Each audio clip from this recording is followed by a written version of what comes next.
মুসলমান কাফেলা সিন্ধু নদী দিয়া, ওটা হিন্দুদের রাত ছিল।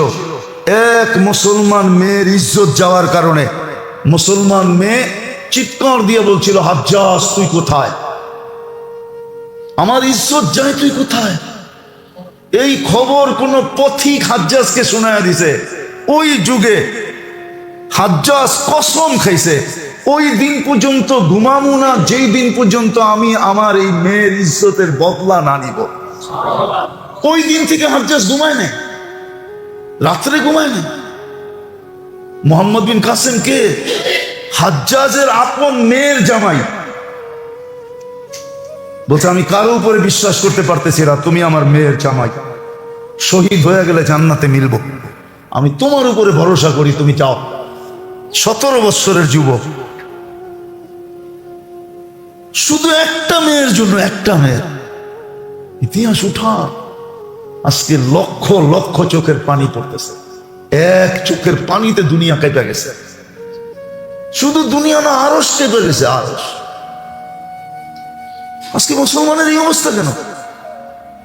আসেন ফিরি, আপনরা ঘরের ভিতরে জায়নামাজে কাটাবে।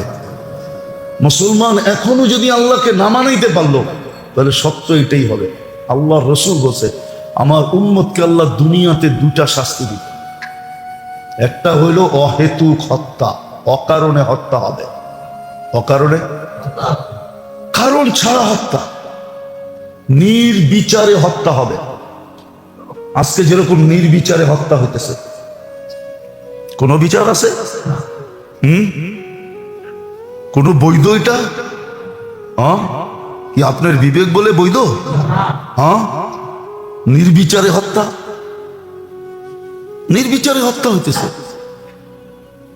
নির্বিচারে হত্যা হইতেছে ইয়ামানে। হায় হায়, এমনকি মুসলিম দেশের ভিতরে হইতেছে। আপনার মতের বিরুদ্ধে গেলেই আপনি হত্যা করে দিলেন। একটু আপনার সাথে টুংটাং হইলো, বাস দিল মেয়েরা, ঠিক না? এরকমই তো চলতেছে না, চলতেছে না? অকারণে হত্যা হবে, এত বাড়বে, এত বাড়বে। আর দ্বিতীয় বলছে ভূমিকম্প, ভূমিকম্পের মাত্রা বেড়ে যাবে। এখন তো বাড়তেছে, বৎসরে কয়েকবার হইতেছে। আগে তো যুগে একবার হইতো কিনা। আপনি বলেন 2025 এই পর্যন্ত কয়বার হয়েছে, আপনি খবর রাখেন নাই। মিডিয়া উঠায় দেখেন কয়বার হয়ে গেছে ভূমিকম্প, আর কয়বার হওয়া আশঙ্কা আছে। যদি বড় একটা ঝটকা পড়ে কি করবেন? হ্যাঁ, আল্লাহ ওয়াদা করছে, আপনার উম্মতকে আমি এইভাবেই পাক করব। তাতেও যদি না হয় তো বাকিটা কবরে শেষ করুন, তারপরও পাক করে উঠান, যদি ইমান থাকে। আর ইমান যদি না থাকে, ওরে পাকের দরকার হবে না, ওরে পাকের দরকার হবে না। মাছ একটু দুর্গন্ধ হইলে গাটা বানায় নেয়, গাটা, গাটা খাইছেন? কিন্তু পচা মাছ দিয়া গাটা হয় না। ওইটাও একটা মহিলাদের কাছে একটা সিস্টেম আছে, যে কতটুক নরম হইলে গাটা হইব, এরপরে আর গাটা হইব না, এরপরে আর গাটা। গাটা খাইছেন? মানে আপনারা গাটা বোঝেন না, ঢাকার এই গাটা বোঝে, ঠিক না? গাটা বোঝেন, মাছের গাটা বোঝেন? মনে হয় বোঝে না সবাই, ঠিক না? এটার জন্য কিন্তু একটা নিয়ম আছে মা বোনদের, যে কতটুক নরম হইলে গাটা চলবে, এরপরে আর গাটা হবে না। এরপরে লেবু পাতা, কোনো পাতা দিলেই দুর্গন্ধ যাবে না, ঠিক না? এটাকে সোজা ডাস্টবিনে পাঠাও। তো এরকমই জাহান্নামে পাঠায় দেবে, তখন আর পাক করার সুযোগ থাকবে না। এই জন্য আসেন, আল্লাহ করুক, বুঝে আসুক, বড় বরকতময় মাস আসছে, বড় রহমতময় মাস আসছিল। এই জন্যই তো 1 মাস 1 জিন্দেগি বললেও ছোট হবে, 1000 বৎসর বললেও ছোট হবে। 1000 বৎসর ছিল 1 মাস। কিন্তু আফসোস, আমরা দাগ কপালে লাগাইতে পারি না। যদি লাগাইতে পারতাম, তাহলে আমার পরিবেশ অন্যরকম হতো, আমার পরিবেশ এরকম হতো না, মুসলমানের এই দুরবস্থা হতো না। আজকে চোখের পানি বেকার যেতেছে। যে এই উম্মতের দিলে একটু লাগুক, এটাও আল্লাহ সইতে পারতেন না। আজকে রক্তের বন্যা ঝরতেছে, সইতেছে। আজকে রক্তের বন্যা ঝরতেছে, জান দেখেন রক্তের বন্যা ঝরতেছে, রক্তের বন্যা ঝরতেছে। ফিলিস্তিনে দেখেন, ইয়ামানে দেখেন, রক্তের বন্যা ঝরতেছে। লাশের পরে লাশ পড়তেছে। শুধু এতটুক কইছে আল্লাহর সহ্য হয় না, বন্ধুর উম্মত আফসোস করবে 80 বৎসর ইবাদত একটানা। আমাদের তো বয়স 80 বৎসর না, এই ব্যথাটুকু আল্লাহ সইতে পারেন না। সূরা কদর নাযিল করে দিয়েছেন। যেরকম বলে না, কাজ না হইলে শেষমেশ কি করে? অবরোধ করে, ঠিক না? অবরোধ করে, ঠিক না? হ্যাঁ, সত্য তো। হরতাল করে, ঠিক না? সর্বশেষ কি করে? অন্বেষণ করে। হ্যাঁ, কিন্তু এখানে ওরকম না। এটারে অন্বেষণ বলে না, এটাকে বলে ধর্ণা। এখানে তো খাওয়াও চলবে, পানও চলবে, সবই চলবে, ঠিক না? চাও চলবে, সব চলবে, ঠিক না? শুধু আল্লাহর ঘরে নিজেকে আবদ্ধ করা। আল্লাহর কাছ থেকে সারা দিনে এরকম চাওয়া, এতবার চাওয়া চাই, এতটুকু জ্ঞানানো চাই। জ্ঞানানো বোঝেন না? অনেক সময় মানুষ জ্ঞানানি পছন্দ করে না, ঠিক না? যেমন হাদিসও আছে, কোন কাফের মুশরিক যখন আল্লাহর কাছে চায়, আল্লাহ জিবরিল আলাইহিস সালামকে ডাইকা বলে তাড়াতাড়ি দিয়ে দে। কেন? আওয়াজটা ভাল লাগে না, দিয়ে দে। আর মুমিন মুসলমান যখন চায়, আল্লাহ বলে এত তাড়াতাড়ি দিস না। কেন? আওয়াজটা খুব ভাল লাগে, দিলেই তো বন্ধ হয়ে যেত, দিলেই তো কি দুর্মিয়া, দিলেই তো আওয়াজটা বন্ধ হয়ে যাব। জ্ঞানাইতে দে, জ্ঞানানিটা কি লাগে? অনেকের আছে বাচ্চারে খেপাইতে ভাল লাগে, ঠিক না? দিব, কিন্তু কি কান্দায় কুন্দায় তারপরে দিব, ঠিক না? হ্যাঁ, ওর কান্না ভাল লাগে, ঠোঁট বেঁকা ভাল লাগে, জ্ঞানানি ভাল লাগে, ঠিক না? তারপরে দিব। তো এরকম এই 10 দিন আল্লাহর কাছে জ্ঞানানো চাই। আল্লাহুম্মা আজিরনি মিনান নার, এতবার পড়া চাই, আজিরনি মিনান নার ওয়া আসআলুকাল জান্নাহ। আল্লাহ জাহান্নাম থেকে মুক্তি দাও, জান্নাত চাই। এতটুকু জ্ঞানানো উচিত যে আল্লাহ বলে যা দিয়া দিলাম।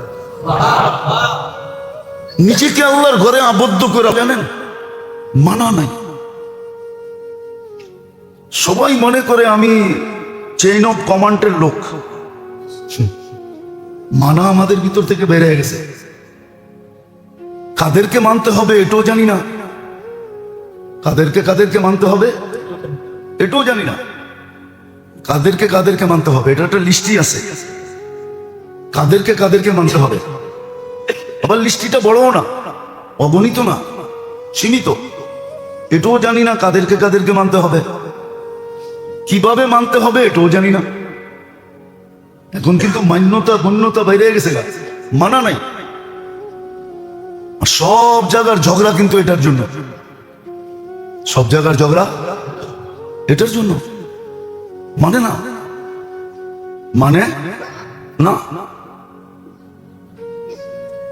না মানার সবচেয়ে বড় কারণ কি জানেন? 1400 বছর আগে ইঙ্গিত দিছে। না মানার কারণ হলো হাওয়া ফিহি কাইদুলেন, স্বার্থ সিদ্ধিটা হলো সবচেয়ে বড় জিনিস। এটা যেখানে আসবে তখন আর মানতে পারবে না, তখন আর মানবে না। স্বার্থ সিদ্ধিটা যেখানে আসে, স্বার্থ সিদ্ধিটা যখন আসে তখন আর মানে না, তখন খালি নিজের স্বার্থটা দেখে, আর কিচ্ছু দেখে না। যা হোক, যেটা আমি বুঝাইতে চেয়েছিলাম আপনাদেরকে, আল্লাহকে যত মানবো, রসুলকে যত মানবো, তত বেশি দুইজনের কাছে হব। আর যে যত কাছে হয় সে তত বেশি উপকৃত হয়। সে তত বেশি উপকৃত হবে। মানবে কিভাবে ওই পদ্ধতিও বলে দিছেন, যেন সব সময় সজাগ থাকি, ঘুমায়া না যায়, এই ব্যবস্থাও করে দিছেন। এই যে সাবানের মাসটা চলতেছে, তো হোসনও বেড়ে যাবে, রূপও বেড়ে যাবে। মানুষ জিজ্ঞেস করবে, কালকে দেখলাম আজকে তো তোমার অন্যরকম দেখা যায়।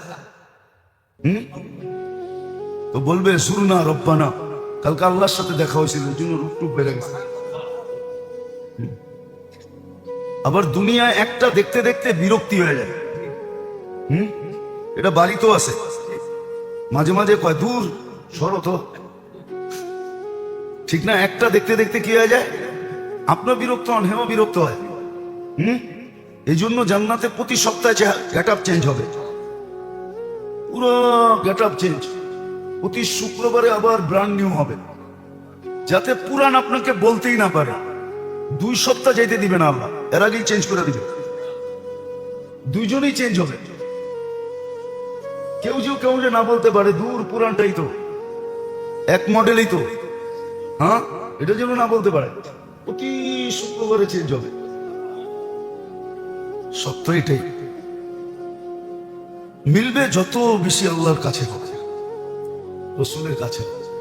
এই জন্যই ব্যবস্থাপনা দিছেন, এই জন্যই আবাদত দিছেন, জিকির দিছেন, তেলাওয়াত দিছেন, তসবিহ দিছেন, তাহলিল দিছেন, দান দিছেন, খয়রাত দিছেন, যাকাত দিছেন, আবার মাসও দিছেন। কিন্তু আফসোস তো এখানে সজাগা কয়জন? বেশিরভাগই তো আমরা ঘুমন্ত। শতকরা একজনও তো সজাগ না। লাখে 2-4-5 জন পাওয়া যাবে, বাকি তো আমরা সব ঘুমান্ত। এই জন্য আসেন, শাবান মাসটা চলতেছে, আবার দেখতে দেখতে শেষ হয়ে রমজান চলে আসবে যদি আল্লাহ বাঁচায়। এই জন্য রমজানের প্রস্তুতি স্বরূপ শাবান মাসটায়, রমজান মাসের জন্য যা প্রয়োজন, ঈদের জন্য যা প্রয়োজন, আরে এখন কিনলে তো আপনি বীর ছাড়াও কিনতে পারতেছেন, 2 পয়সা সস্তায়ও কিনতে পারতেছেন। কিন্তু কেন যে বোঝে না, এটাও বুঝি না। বীর বাটটাই মনে হয় আমরা পছন্দ করি, 2 পয়সা বেশি যাক ওটাই পছন্দ করি। নাইলে এই 2 মাসে যদি বাজার সাজার হয়ে যেত, তাহলে কিন্তু বীর বাটটা ছাড়াও কিনা যেত। কি 10টা দেখে একটা কিনা যেত, ঠিক না? সবাই যখন রমজানে হুমড়ি খায়া পড়ে, তো দোকানদাররাও এরকম বাবলায় যে বিনা পয়সায় দিতেছে। মাঝে মাঝে আমরা রাস্তাঘাটে দেখি সিএনজি নিতে হয়, তো সিএনজি দেখি, একটু চোখে দেখা বলতেছি, সিএনজিতে যখন ঢুকি তো রাত্র হয় 2টা-3টা হয়। আজকে রাত্র আমি 4:30টায় ঢুকছি ঢাকা শহরে, তো রাত্র হয়তো তো খোঁচাইতে উঠায় লাগায় দেয় না। ও বাবু এরকম দেখায়, মনে হয় যে বিনা পয়সায় দিতেছে। কি হ্যাঁ, আবার 10 টাকা বকশিস না দিলে বনাটের কাছেও যায় না। ঘুষ সব জায়গায় আছে, ঘুষ পদ্ধতি ভিন্ন আর কি। যা দেখেন 1000 গাড়ি ঢুকছে, 500 গাড়ি ঢুকছে, 10,000 করে কত, 10 টাকা করে কত হইলো? হ্যাঁ না, 100 গাড়ি ঢুকছে, মনে করেন 10 টাকা করে কত? 10,000। না না না, ঠিকই আছে, 1000। 100 গাড়ি তো ঢুকে না, 500-700 গাড়ি ঢুকে। তাহলে বেতনও পায়, কর্মচারীরা এটাও পায়, ঠিক না? তো বাপভঙ্গি এরকম দেখা যায় বিনা পয়সা দিতেছে। কি বিনা পয়সা দিতেছে? মাঝে মাঝে বলতেও হয়, কিরে ফাও দিলি নাকি? তোর বাপভঙ্গিতে তো বোঝা যায় ফাও দিলি। আপনি তো ওই সময় দোকানে যে হুমড়ি খেয়ে পড়বেন, যেই সময় সেলসম্যানরা এরকম ভাব দেখাবে, একটার থেকে 2টা দেখাইতে দিবে না, 5টা গাড়িটা গাড়তে দিবে না, 2টা দেখলেই বা নিলে নেলে যান, মনে হয় যে মাংনা দিবে। আমরাও অভ্যস্ত হয়ে গেছি, আমরাও ধাক্কা খাইতে অভ্যস্ত হয়ে গেছি। আরেকটা তো বলাই যায় না, বলতে গেলে হিতে। কোনো ব্যক্তি যদি বলল আল্লাহুম্মা লাকাল হামদ কামা ইয়ানবাগি লিজালালি ওয়াজহিক ওয়া আযীমি সুলতানিক, ফেরেশতার সাথে সাথে জিজ্ঞেস করে আল্লাহ কত লিখবো, কিভাবে লিখবো? আল্লাহ বলে এত সংখ্যা তোমাদের জানা নাই, তোমরা এত সংখ্যা বসাইতে পারবে না, বন্দা যেইভাবে বলছে এইভাবে লেখা রাখো। কি মিলবে না মিলবে এটা আমি আমার পক্ষ থেকে বসায় নেব। উচ্চারণ শুধু। একটা কথা চিন্তা করেন, চোখের দেখা,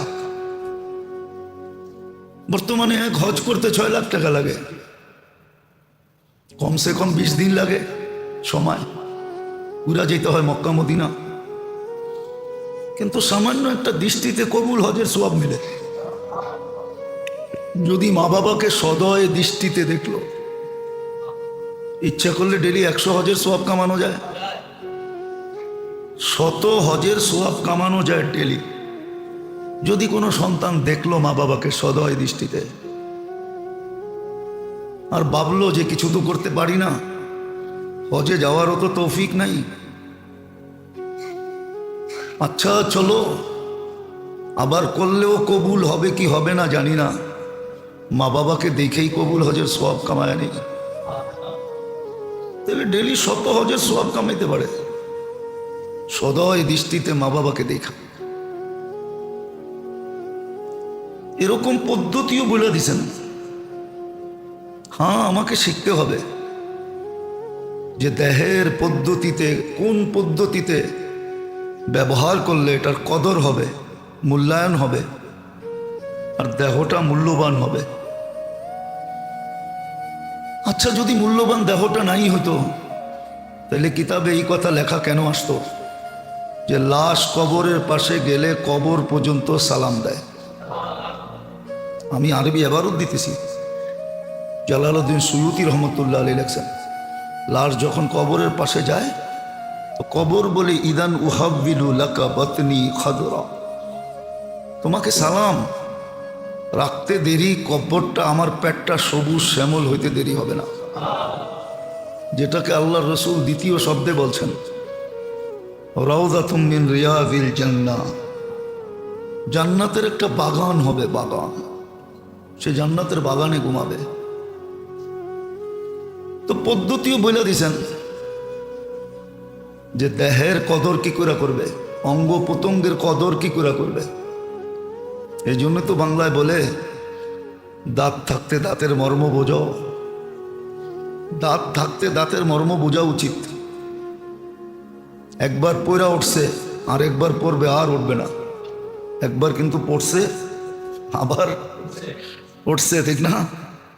একবার পড়ছে আবার কি ওঠে নাই মনে হয় আপনাকে, পড়ে নাই মনে হয় আপনাকে, পড়ছেও আবার উঠছেও, ঠিক না? আর একবার পড়বে আর উঠবে না, আর উঠবে না, বিধান মর্ম বোঝো।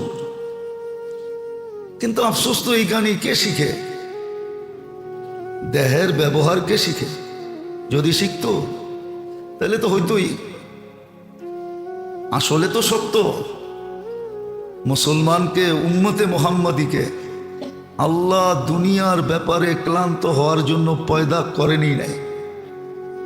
উম্মতে মুহাম্মাদী তো ক্লান্ত হবে যেই জায়গায় ক্লান্ত হবে, যেটার জন্য সৃষ্টি, নির্বাচিত, বাছাইকৃত, এত বড় সম্মানী, এত বড় দামি আর ভ্যালু, শুধু আর শুধু যেটাকে এক শব্দে বলা যায় ইবাদতের জন্য, বন্দেগীর জন্য দুনিয়ায় ক্লান্ত হবে, তাহলে আল্লাহ এটা কেন বলতেন? আবাল্লাহ আইয়ারযুকা আবদাহুল মুমিন মিন হাইসু লা ইয়াহতাসিব। আল্লাহ বলে উম্মতে মুহাম্মাদী মুমিন মুসলমানকে ধারণা অনুযায়ী রিজিক দিতে আমার লজ্জা লাগে। ধারণা অনুযায়ী রিজিক দিতে, তোমাকে ধারণা অতীত দিব, অতীত ধারণারও ঊর্ধ্বে। মুসলমানকে ক্লান্ত করবে, এটা তো আল্লাহ চানই না যে মুসলমান ক্লান্ত হোক। তাহলে এই হাদিস কেন আসবে? ইয়ারযুকু তারযুকু কামা ইয়ারযুকু তাইর, পাখিকে যেরকম পালি এরকম তোমাদেরকে পালবো। কিন্তু করব কি? আমরা তো এটা শিখি নাই যে দেহ কিভাবে ব্যবহার করতে হয়, মূল্যায়ন করতে হয়, অঙ্গের কিভাবে কদর করতে হয়, এটা তো শিখি নাই। হ্যাঁ, মুসলমান যদি শিখত সম্মিলিতভাবে, পরিবেশ যদি এরকমই হইতো যে সবাই কদরে লেগে আছে, তাহলে ডাল রুটির ওয়াদা তো আল্লাহর ছিলই। খালাকাকুম সুম্মা রাযাকাকুম, অস্তিত্ব আমি দিছি, লালন পালনের দায়িত্ব আমার, লালিত পালিত হতো। মানুষ তো ইতিহাস একটাই দেখে খালি, আরেকটা দেখে না। সাহাবাদের দুর্দিনের কথাই মানুষ দেখে, আলোচনা করে, কিন্তু সুদিনের কথা তো কেউ দেখে না। যে সুদিন যখন আসছে তো কেমন সুদিন ছিল, কেমন কেমন সুদিন ছিল এটা তো কেউ দেখে না। হ্যাঁ, দুর্দিন ছিল, কিন্তু দুর্দিনের সময় কাটার পরে যখন সুদিন আসছে, সুদিন তো কেউ দেখে না। সুদিনে তো আল্লাহর ওয়াদা এটাই সত্য ছিল যে পাখির মতো পালবো তোমাদেরকে, আর পাইলা দেখাইছে। রজব চলে গেছে, শাবান চলতেছে, সামনে রমজান আসতেছে, আগামী শুক্রবারের দিন গিয়া রাত্রে শবে বরাত হবে। শাবান মাস আসছিল, ক্লিনের মাস, দান খয়রাতের মাস, সৎকার মাস। আর বিশেষভাবে যদি দেখা যায় তাহলে শাবানই জাকাতের মাস, জাকাত দেওয়ার মাসই শাবান। সব কিছু কুসানের মাস শাবান আর রজব আর শাবান। কেননা রমজানে যেন ইবাদত ব্যতীত আর কিছুর জন্য কোনো সময় না থাকে, প্রয়োজন না হয়। রমজানে যেন কোথাও কোনো প্রয়োজনে সময় ব্যয় না হয়। হ্যাঁ, একান্ত জটিল প্রয়োজন চলে আসলো হঠাৎ, ওটা ভিন্ন কথা। কিন্তু রমজান পুরো ফারেক হওয়ার মাস, পুরো ফারেক হয়ে গেল। এই 2 মাসে লেন দেন যত কিছু আছে, দেওনা পাওনা সব ক্লিয়ার করা, হাট বাজার যা করা, কাপড় চোপড় সব কিছু কমপ্লিট করে রমজান ঢুকবে তো আখেরাতের কামার জন্য কাছা দিয়ে নেমে যাবে, কবরে গামছা বান্ধা নেমে যাবে। নিয়ম এটাই ছিল। এই জন্যই 2 মাস, এই জন্যই 2 মাস প্রস্তুতির মাস ছিল। কিন্তু ওই যে সারা বছর যেমনি চলে রমজান অমনি চলবে। শাবান রজব অমনি, রজব চলে গেছে, শাবান চলতেছে, ওটা অমনি চলবে। শাবান চলে গেছে, আজকে 8 তারিখ শাবানের, এটাও চলে যাবে। আগের সিস্টেম, এই সিস্টেম চেঞ্জ হয় না। তো আল্লাহর যত বেশি হুকুম মানবে তত বেশি কাছে হবে। আর হুকুম মানার পদ্ধতিও শিখাইয়া দিছেন। আবার সব সময় সজাগ রাখার লোক নির্ধারণ করে দিছে, লোক নির্ধারণ করে দিছে, লোক নির্ধারণ করে দিছে। লোক নির্ধারিত পদ্ধতি বিলকুল সুস্পষ্ট, কি পদ্ধতি হবে। আবার এর ভিতরে বড় বড় সুযোগ দিয়ে দিছে, বড় বড় সুযোগ ঢুকাইয়া দিছেন, যাতে একদিনে 100 দিনের কামাই হয়, এক রাত্রে জিন্দেগির কামাই হয়, রেখে দিছেন। এই জন্য মেরে দোস্ত, সজাগ হই, সজাগ। আজকে তো সজাগ করা হইতেছে, একদিন আমি নিজে নিজে সজাগ হয়ে যাব। হ্যাঁ, নিজে নিজে সজাগ হব, কিন্তু কাজে দিবে না। আজকে সজাগ করা হইতেছে, আমি সজাগ হইতেছি না। একদিন আমি সজাগ হব, কিন্তু কোনো সুযোগ থাকবে না। তাহলে আপনি একটা কথা ভাবেন, এত ছোট জীবন দিয়া জান্নাতের মজা কি জানেন? কয়টা? জান্নাতের মজা 2টা। কয়টা? সবচেয়ে বড় মজা এই 2টা। মজা বোঝেন তো, স্বাদ বোঝেন তো? প্রথম মজা হইল মা তাস্তাহি আনফুসুকুম, মনে যা চাবে তা মিলবে।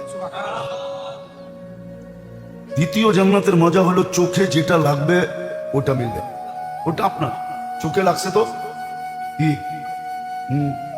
আজকাল অনেক কিছু চোখে লাগে, বেশি দেখলে গালি দেয়, জুতা দেখায়, হাত বাড়ালে চোর কোয়া বাড়ি দেয়, ঠিক না?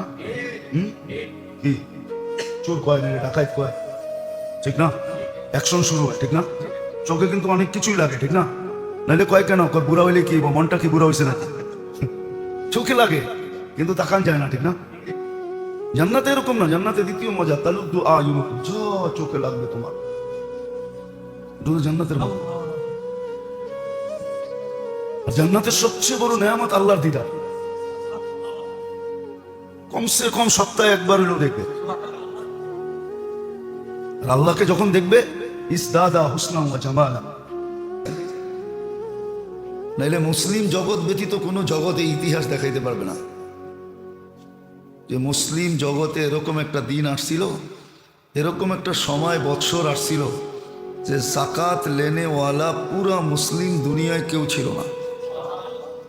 4 মহাদেশের ভিতরে, তখন মহাদেশ 4টেই ছিল, আফ্রিকা, এশিয়া, ইউরোপ, রাশিয়া। 4 মহাদেশে কেউ জাকাত লেনেওয়ালা ছিল না। বলেন তাইলে জাকাত কি করবে? ওই সময় সব জাকাতের মাল মুসলমানদের উন্নতির রাস্তায় খরচ করে দেওয়া হয়েছে। ওটারও ইসলাম পদ্ধতি দিছে, জাকাত লেনেওয়ালা কেউ না থাকলে কি করবে? গায়ে মুসলিমকে দিবে না। যেখানেই মুসলমানদের আপোষের সম্পর্ক আছে, খরচ আছে, ওইখানে খরচ করে দিছে। এই ইতিহাস দুনিয়ার কোনো ধর্ম দেখাইতে পারবে না, কোনো দুনিয়ার সিস্টেম দেখাইতে পারবে না। ওমর ইবনে আব্দুল আজিজ রহমতুল্লাহ আলাইহির জমানায় জাকাত লেনেওয়ালা কেউ ছিল না। আল্লাহ এরকম মুসলমানকে দিছিলেন, এরকম পালা পালছিলেন। তো যেটা বুঝাইতেছিলাম, কদর মানুষকে অনেক দামি বানায় যখন কদর করে।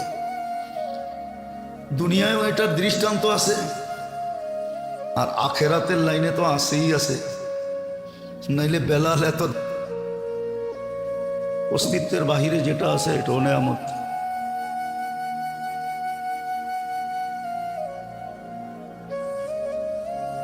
কিন্তু আজকে যে মূল্যায়ন করবে, অঙ্গ প্রত্যঙ্গের মূল্যায়ন যে করবে, অথবা আল্লাহ প্রদত্ত নেয়ামতের যে মূল্যায়ন করবে, নেয়ামতের কদর করবে, সাথে সাথে যেইভাবে শুকরিয়া আদায় করার দরকার ওইভাবে যখন করবে, তো যে চিরদিন লজ্জার থেকে বেঁচে যাবে। আর যদি আজকে কদর না করলো, মূল্যায়ন না করলো, দাম না দিল, তাহলে চির লজ্জার সম্মুখীন তো হইতে হবে, সাথে সাথে চির আফসোসেরও সম্মুখীন হইতে হবে। আবার মূল্যায়ন না করার কারণে শাস্তি তো আলাদা আসেই আছে। এই জন্য যাকে যতটুক নেয়ামতই আল্লাহ দিয়েছেন, শারীরিক নেয়ামত হোক, হায়াতের নেয়ামত হোক, যত ধরনের নেয়ামত হতে পারে, পুরাটার উদ্দেশ্যই হলো মূল্যায়ন করা, যেন কদর করে। সময়গুলারও যেন কদর করে। কদর না করার নামই হলো গাফলত, আর গাফলতের জিনিস আল্লাহ পছন্দ করেন না। এই জন্য কোরআনে সুস্পষ্ট আছে, ওয়ালা তাকুম মিনাল গাফিলিন। গাফেল আল্লাহ পছন্দ করেন না। আল্লাহ রাসূল সাল্লাল্লাহু আলাইহি ওয়াসাল্লাম গাফলতের থেকে পানা চাইতেন। উদাসীনতা যাকে বলে, গাফেল হওয়া যাকে বলে। এই জন্য নেয়ামতের কদর যে করবে, যে নেয়ামতের কদর করবে, তারও কদর বাড়তে থাকবে। যে নেয়ামতের কদর করবে তার ব্যক্তিগত কদর বাড়তে থাকবে। উদাহরণস্বরূপ যদি দেওয়া যায় বোঝানোর জন্য, একজন ছাত্র অবস্থায় সে যত বেশি তার শিক্ষার কদর করবে আর শিক্ষাকে অর্জন করার মতো করবে, তাইলে একদিন শিক্ষাই তাকে উচ্চ পদে উঠাবে, তার ব্যক্তিগত কদর বাড়বে। যখন উচ্চ পদে উঠবে তো মানুষ তাকে সারসার বলবে, ইজ্জত করবে, সম্মান করবে, তার ভ্যালু দিবে, সে বড় দামি হবে। আর দেখা যাবে একই ক্লাসের ছাত্র, সে তার ছাত্র জীবনকে কদর করে নেয়। হতে পারে এরকমই, হতে পারে কদর না করার কারণে, হতে পারে যে একই ক্লাসের ছাত্র একজন উচ্চ পদস্থ আরেকজন ওই অফিসেরই কেরানি। একজন আরেকজনকে দেখলেও লজ্জা পাবে। তো কদর করার দ্বারা যে কদর করে, মূল্যায়ন করে, সে নিজেও মূল্যায়িত হয়, দামি হয়। এটা যেরকম দুনিয়ার বেলায় প্রযোজ্য, দুনিয়ার ব্যাপারে যেটা বোঝা কঠিন না, সহজ। এটা যেরকম দুনিয়ার বেলায় প্রযোজ্য, ঠিক আখেরাতের বেলায় আরো বেশি। যে আল্লাহর নেয়ামতকে যত বেশি কদর করবে, আল্লাহর কাছে সে তত বেশি মূল্যায়িত হবে, দামি হবে। আর এটাই সত্য। বংশগত পরিচয় সে ফকির কিনা এটা দেখা হবে না, দুনিয়াগত পরিচয়ে সে ফকির কিনা, গরিব কিনা, বংশ বুলি কিরকম এটা দেখা হবে না, যে তার বংশ কিরকম, বুলি কিরকম, রং কিরকম, টং কিরকম, এটা কিচ্ছু দেখা হবে না। আমি ইন্দাল্লাহ বলতেছি, ইন্দাল মানুষ বলতেছি না, মানুষের কাছে না। তো ইন্দাল্লাহ সে মূল্যায়িত হবে। হাজারো ফকিরের কাহিনী আছে, ফকির, হাজারো ফকিরের কাহিনী দুনিয়াতে আছে, যে ফকির। বুখারী শরীফই আছে, ছিঁড়া কাপড়, ফাড়া কাপড়, ময়লাযুক্ত চেহারা, পেটে ভাত নাই, কাপড় নাই, দুনিয়ার চোখে বড় ঘৃণিত। কিন্তু মা দোয়া করতেছে, আল্লাহ আমার সন্তানকে এরকম বানায়েন না। কিন্তু সন্তানের অন্তর চক্ষু খোলা ছিল। সে বলতেছে, আল্লাহ আপনি আমার মায়ের দোয়া কবুল করেন না। সে বলছে, আরেকজন আসছে যে পোশাক আশাক রাজপুত্রকেও হার মানায়, আমার ছেলেকে এর মতো বানায়েন। তো ছেলে বলছে, আল্লাহ আমাকে এর মতো বানায়েন না। বরং ওই ছিঁড়া কাপড়, ছিঁড়া কাপড় চোপড়, পেটে ভাত নাই, চেহারা ময়লা, চুল এলোমেলো, দেখলে কারো চোখে লাগে না, আমাকে এর মতো বানায়। মা জিজ্ঞেস করছে, কেন? বলছে, ওই যুবরাজের মতো যদি সারা দুনিয়ার মানুষও হয়ে যায়, তাহলে এই ছিঁড়া কাপড়ওয়ালার দাম যতটুকু আল্লাহর কাছে, সারা দুনিয়ার মানুষ ওর মতো হয়ে গেল, আল্লাহর চোখে বিন্দু পরিমাণ দাম নেই। বুখারী শরীফে আছে। বিধায় মানুষ যখন নেয়ামতের মূল্যায়ন করে, তো শুধু নেয়ামতের মূল্যায়ন হয় না, বরং নিজের মূল্যও বাড়তে থাকে। দুনিয়ার উদাহরণ তো সুস্পষ্ট, যেটা বললাম। প্রত্যেক ক্ষেত্রে যখন মানুষ ওই ক্ষেত্রের মূল্যায়ন করে, তাহলে তার দামও বাড়তে থাকে।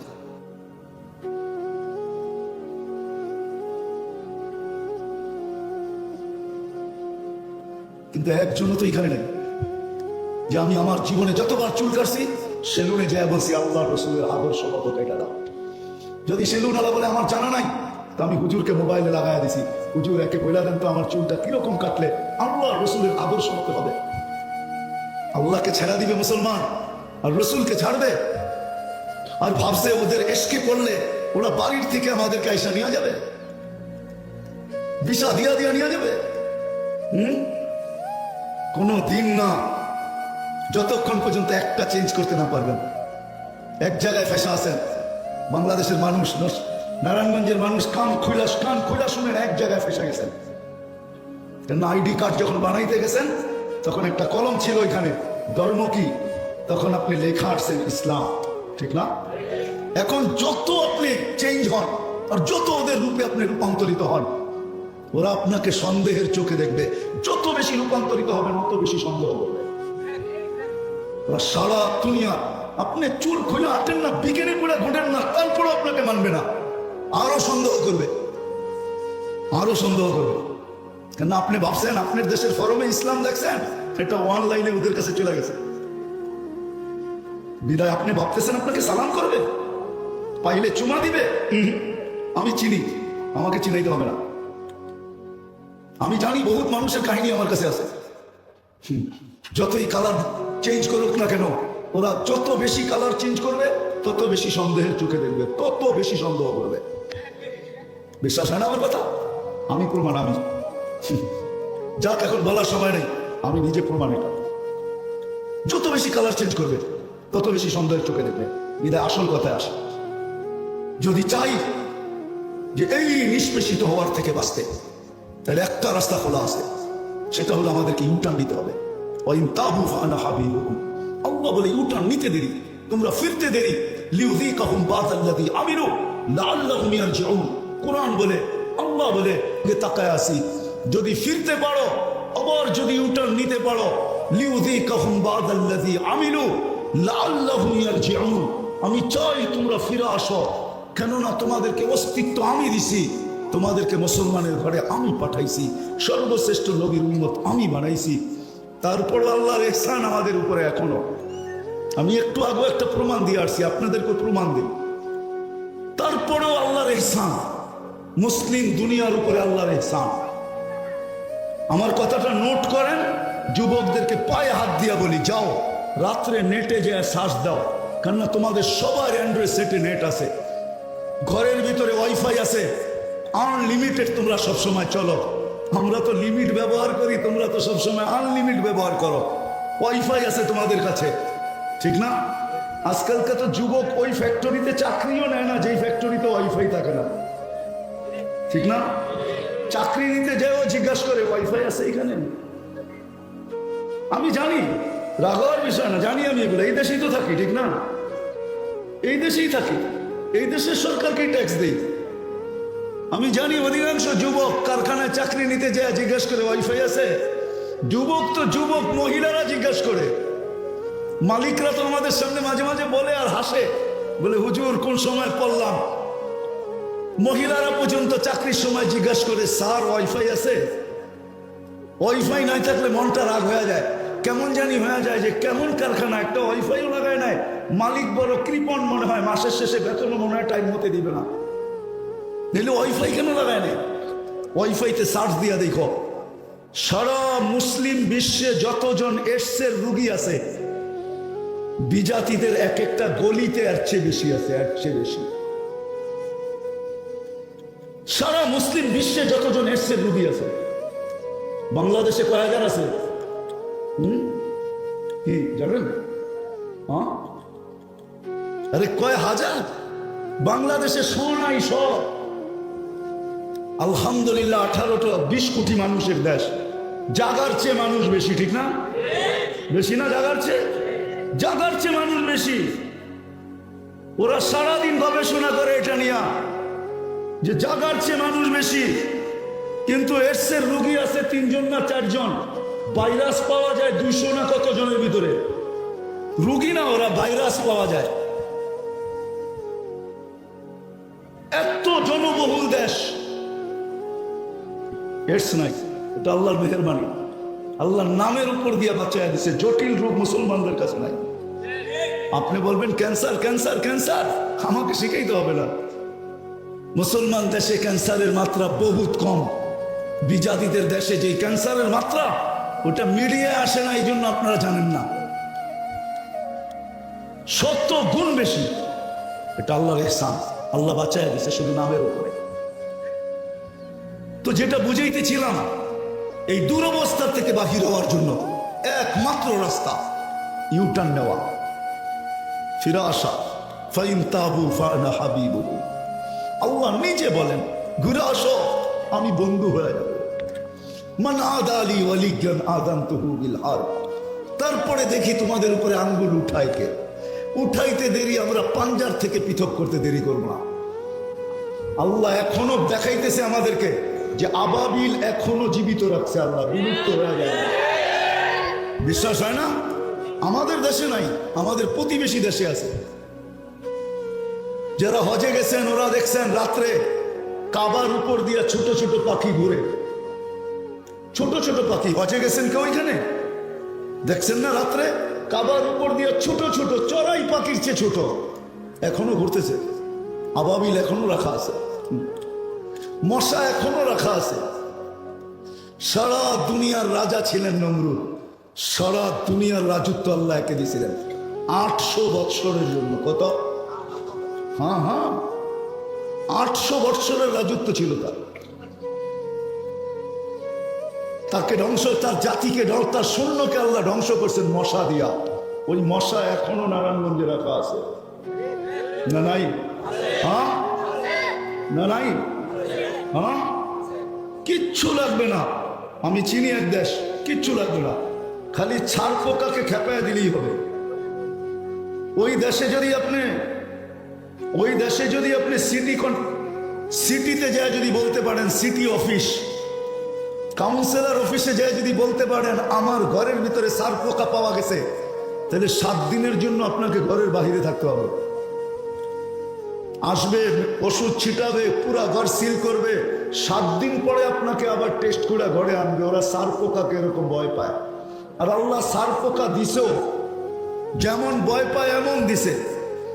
সার পোকা নাই এরকম কোনো জায়গা নেই। আর আমাদের দেশের মতো না, ওরা যেরকম সার পোকা এরকম বড়, এক একটা আধা পা ওজন হবে। খালি ওইটা খেপায় দিলেই হবে, আর কিচ্ছু লাগবে না। আল্লাহ, আপনারা দুনিয়া ঘুরেন নাই তো, এই জন্য আমি ভিতর থেকে ব্যথা নিয়ে বলতেছি। এখনো আবাবিল রাখা আছে, এখনো মশা রাখা আছে। আল্লাহর যত ডিফেন্স আছে, যত জাতিকে আল্লাহ ধ্বংস করছেন, যেই জিনিস দ্বারা সব রাখা আছে। কেন কোরআনে যত ধ্বংসের স্তূপের কথা বলা আছে, মনে হয় 1টা 2টা বাদ হতে পারে, বাকি আমার এই চোখে দেখা হয়ে গেছে। আমি দেখা বলতেছি যে এর ভয়াবহতা কত, আমি দেখা বলতেছি, এই জন্য আপনাদেরকে পায়ে ধরতেছি। আসেন, কথা আমি শেষ জায়গায় চলে আসছি, আসেন। পানি তো পানি, রক্তের বন্যা বইতেছে, তারপরও মনে হয় যেন তাকায় দেখে না, ঠিক না? এমনই তো মনে হয়, সাহায্য এখনো দেখি নাই, ঠিক না? কারণ কি? তো যেটা প্রথম কথাটা ছিল, প্রশ্ন হোক আর কথা বলার ভঙ্গি হোক, যে আমরা বিজাতিদের এত বড় আসক্ত, সবকিছু চেঞ্জ করলাম, তার উপরও তাদের হাতে নির্যাতিত কেন? এটা ছিল কথার মূল। আমাদের ঘর দেখেন, আমাদের জীবন দেখেন, আমাদের চাল দেখেন, চলন দেখেন, উঠা দেখেন, বসা দেখেন, বিজাতিদের ছাপ বেশি না মুহাম্মদুর রাসূলুল্লাহর সুন্নতের ছাপ বেশি? কোনটা? একমত? কাদের ছাপ বেশি? কয়জন যুবক, কয়টা সেলুনে পাওয়া যাবে? এক সেলুন যদি কেউ বাইর করতে পারে, আমার পুরস্কার দিব তাকে। পুরা নারায়ণগঞ্জে, জেলার ভিতরে, পুরা বাংলাদেশে, যে একটা সেলুনের ভিতরে আল্লাহ রসুলের চুল কাটার স্টাইল লাগানো আছে, আছে? তাহলে আমরা তো চুল কাটি ওদের স্টাইলে, ঠিক না? ওরা আমাদের মাথায় বাড়ি দেয় কেন? আমরা তো ওদের আসক্ত, ঠিক না? ওদের প্রেমে পড়ছি আমরা, ঠিক না? কেন আজকে মুসলমান ওদের স্টাইলে কাপড় পরে, ওদের স্টাইলে চুল কাটে? আচ্ছা বলেন, ওয়াইস করণীর কাছে কি ছিল? নিতান্ত গরিব ছিল, মার ছেলে ছিল, আর কেউ ছিল না। নিতান্ত গরিব, বকরি চালানো, উট চালানো যার কাজ ছিল, বাকি সময় মার সেবা যার কাজ ছিল। কিন্তু আল্লাহর রসুল তো, এ তো সহি বুখারীর হাদিস, আল্লাহর রসুল উমর রাদিয়াল্লাহু তাআলা আনহু আর আলী রাদিয়াল্লাহু তাআলা আনহুকে বলছেন, তোমরা দুইজন অবেশের সাক্ষাৎ মিলবে। অবেশের সাক্ষাৎ যদি মিলে, তাইলে তোমরা তোমাদের জন্য দোয়া করাও, আমার উম্মতের জন্য দোয়া করাও। কেন? অবেশ হাত উঠাইলে আল্লাহ খালি ফেরত দেন না। আর উমর রাদিয়াল্লাহু তাআলা আনহু দোয়া করাইছেন ওনার জামানায়। হাদিসে আছে, জান্নাতে যাওয়ার সময় আল্লাহ জান্নাতের গেটে দাঁড় করায়া অবেশকে মার সেবার বদলা দিবেন। দোজখের ভিতরে যার উপরে আঙ্গুল উঠাবেন তাকেই আল্লাহ অবেশের সুপারিশে জান্নাত দিবেন। আরবের একটা গোত্রে যত লোক ছিল, কিয়ামতের সকাল পর্যন্ত হবে, এত পরিমাণ লোককে অবেশের আঙ্গুলের ইশারায় জান্নাতে দিবে। মূল্যায়ন মানুষকে বড় উপরে উঠায়, দুনিয়ার দিক দিয়ে উঠায়। আছে আমাদের সমাজে আছে, অনেক চৌধুরী পাওয়া যাবে খুঁজা। আমিও কয়েকজন চৌধুরীকে চিনি। এখন নামের পরে চৌধুরী কি? চৌধুরী বোঝেন? চৌধুরী বোঝেন? মনে হয় বোঝেন না। চিটাগাঙ্গের একজনকে আমি চিনি, এখন নামের আগেও চৌধুরী পরেও চৌধুরী, কিন্তু আমি নিজের চোখে দেখছি এর মা বাবা কুমার ছিল। কুমার এরা চিনে, কুমার বোঝেন কি? হাড়ি পাতিল বানাই, আমি চিনি। দুনিয়ায়ও মানুষ মূল্যায়নে চৌধুরী হয়ে যায়। সময়কে মূল্যায়ন করছে।